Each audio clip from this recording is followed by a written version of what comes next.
मैं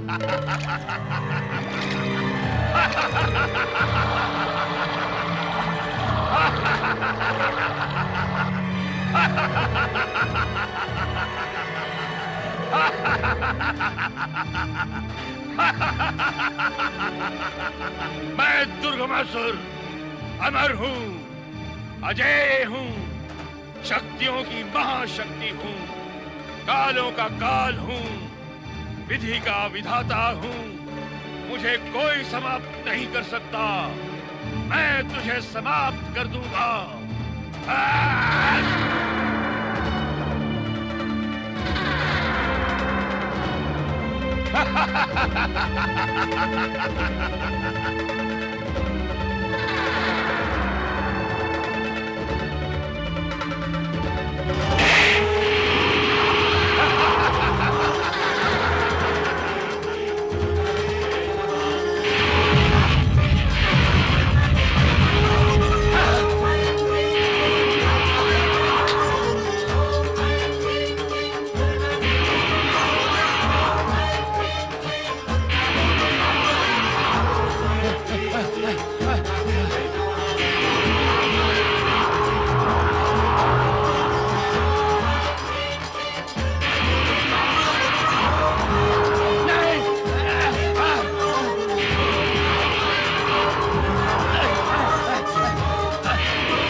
जगदम्बा, आपने दुष्ट दैत्य दुर्गमासुर का अंत कर हम सबको मुक्ति प्रदान की। आज से आपका दुर्गा नाम सार्थक हुआ। माता, आपके दुर्गा नाम की महिमा से हम सब भली भांति परिचित हैं। भयानक कष्ट में पड़ा व्यक्ति केवल एक बार आपका नाम दुर्गा पुकारने पर अपने भयानक कष्टों से मुक्ति पा जाएगा। दुर्गमासुर संहारक शक्ति माता माँ जगदम्बा की जय। देव रक्षक शक्ति माता की जय। दुर्गमासुर संहारक शक्ति माता जगदम्बा की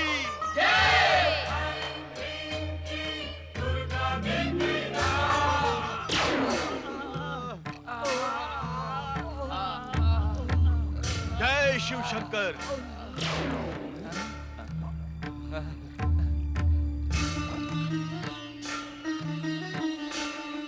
ज्ञान की समस्त धाराओं, वेद शक्तियों, आपको कष्ट पहुंचाने का दोषी मैं हूं।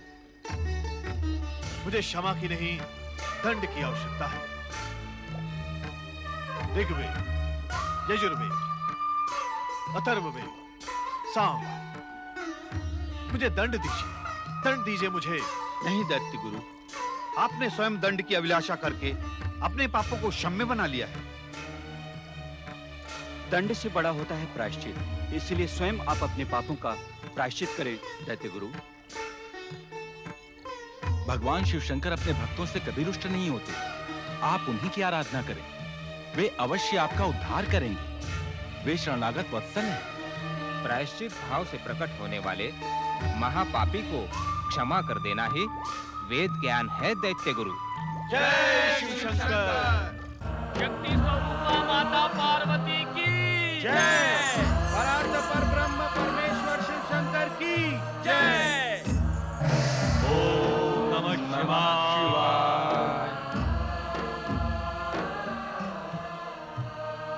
दिव्य ज्ञान की शक्ति वेद गणों, दुष्ट दैत्य दुर्गमासुर ने जिस प्रकार आपको अपमानित और प्रताड़ित किया है, उसके लिए हमें दुख है। स्वामी, इस स्थिति का मुझे पूर्व अनुमान था। मैंने वरदान से पहले ही दुर्गमासुर का अंत करने का आग्रह किया था। देवी पार्वती, उस विषय को तो स्वयं भोलेनाथ ने पहले ही स्पष्ट कर दिया था। एक तपस्वी को उसकी तपस्या के प्रतिफल से वंचित करना हम त्रिदेवों के कर्तव्य के विरुद्ध है। हम दुर्गमासुर को वरदान में वेद प्रदान करने को विवश थे। ब्रह्मदेव, त्रिशक्तियों के कर्तव्य से मैं स्वयं अलग नहीं हूँ। अपनी बात स्पष्ट करें देवी पार्वती। स्वामी, हम सब तपस्वी को उसकी तपस्या का प्रतिफल देने के लिए विवश हैं। किंतु जब हम किसी भी तपस्वी को वरदान देते हैं तो एक बंधन अवश्य लगा दें। कैसा बंधन दीदी? कि उन्होंने यदि वरदान में प्राप्त दिव्य शक्तियों का दुरुपयोग किया तो उनकी वरदानी शक्ति नष्ट हो जाएगी। हम देवी पार्वती के कथन से पूर्ण सहमत हैं। वेद मात्र दिव्य ज्ञान नहीं, अपितु देवताओं का सम्मान है, सृष्टि का मूल आधार है। इन्हें कष्ट पहुंचाने वाला दुष्ट वास्तव में हमें कष्ट पहुंचाता है। अतः हमें भविष्य में किसी भी तपस्वी को वरदान देने से पूर्व गंभीरता से विचार करना। वेदगण, हमें अपनी भूल का आभास हो गया है, कृपया हमें क्षमा करें। ऐसा कहकर हमारा अपमान न करें परमपिता। हुआ वही जो विधि का विधान था। हमें अपने कष्टों का तनिक भी दुख नहीं। हे परमपिता, अपितु हमें प्रसन्नता है कि एक दुष्ट शक्ति के अंत का कारण हम वेदगण बने। दिव्य ज्ञान के स्वामी हो, आपके विचार भी दिव्य हैं। अब आप सभी ब्रह्मदेव के कर कमलों को पुनः सुशोभित करें। नमः शिवाय।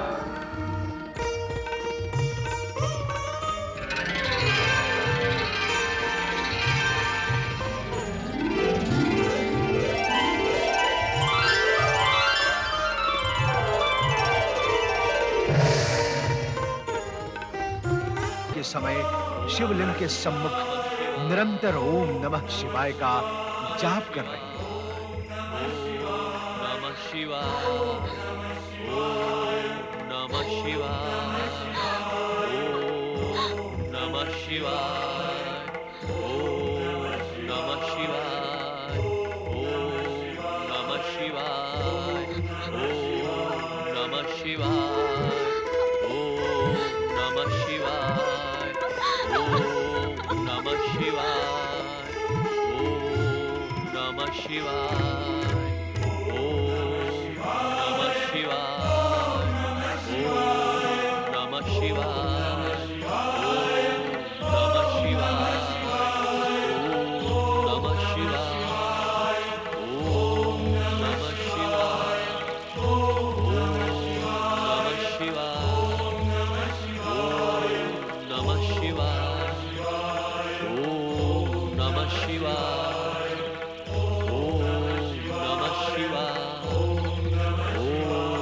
नमः शिवाय, ओम नमः शिवाय, ओम नमः शिवाय, ओम नमः शिवाय, ओम नमः शिवाय, ओम नमः शिवाय, स्वामी, आंखें खोलो स्वामी। कहीं इस दास की दुर्दशा तो देखिए स्वामी। स्वामी, स्वामी, मन, पर, वचन और अग्नि को साक्षी मानकर आपने मेरा वरण किया था स्वामी। मुझ पर कृपा कीजिए स्वामी। स्वामी, आंखें खोले। आज आपको आंखें खोलनी पड़ेगी स्वामी। अपनी समाधि को विराम देना ही पड़ेगा। आंखें खोलो स्वामी। ओम नमः शिवाय, इतने कठोर ना बने नाथ। शिवाय, आंखें खोले। शिवाय, आज मेरा धैर्य समाप्त हो गया है। एक ऋषि पत्नी का धैर्य समाप्त होना अच्छी बात नहीं है सुतपा। मैं इसे भी अपना सौभाग्य मानती हूँ स्वामी कि आपने मुझे ऋषि पत्नी तो कहा, किंतु आज मैं विवश हो गई नाथ। तुम्हारी विवशता का कारण क्या है? एक कारण हो तो बताओ नाथ।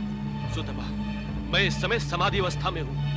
पहेलियों की भाषा समझने का समय नहीं है मेरे पास। तुम्हें जो कुछ कहना है शीघ्र और स्पष्ट कहो।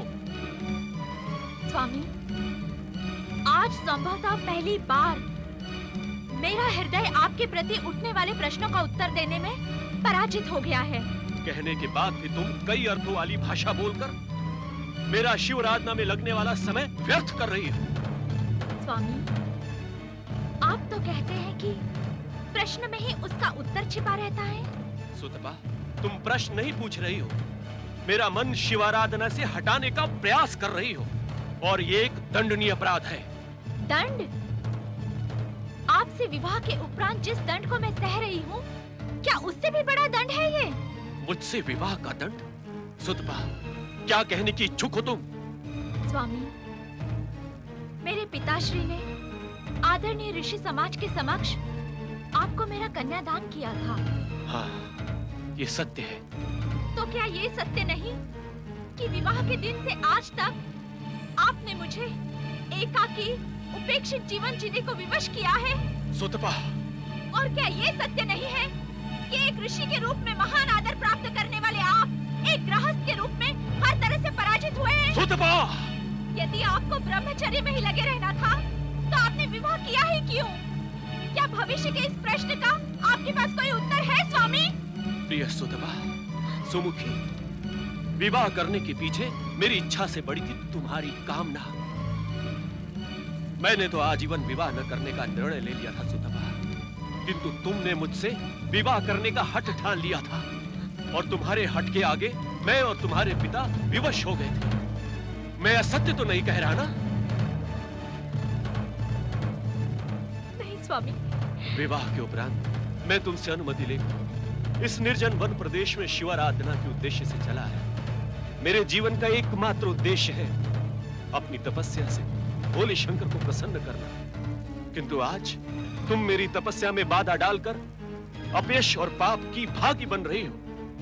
ये सत्य है नाथ कि मैंने आपसे विवाह करने का हठ किया था, जिसका उद्देश्य था संसार के कल्याण के लिए आप जैसा तेजस्वी पुत्र प्राप्त करना, किंतु विवाह के दिन से आज तक आपने मेरे उद्देश्य का सम्मान नहीं किया, मेरी इच्छाओं को स्वीकार नहीं किया आपने।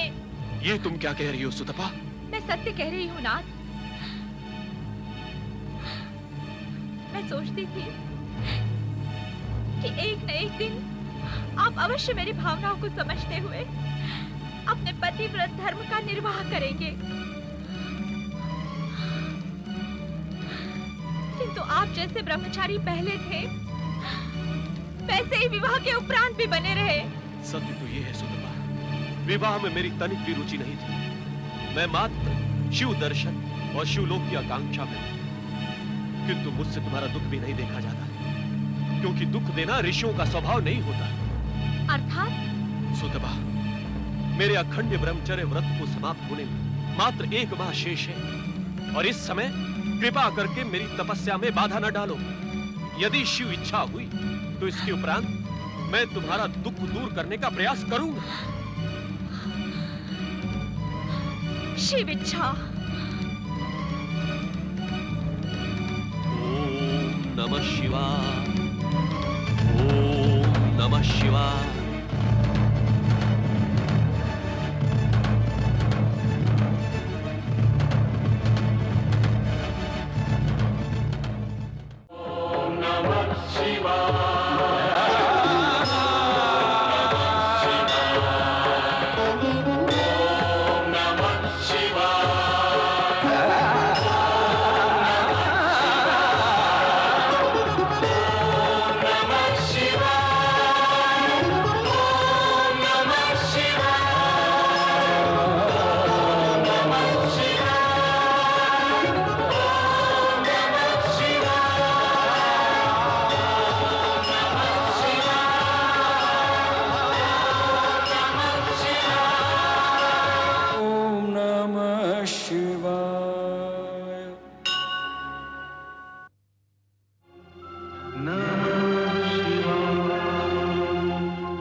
नमः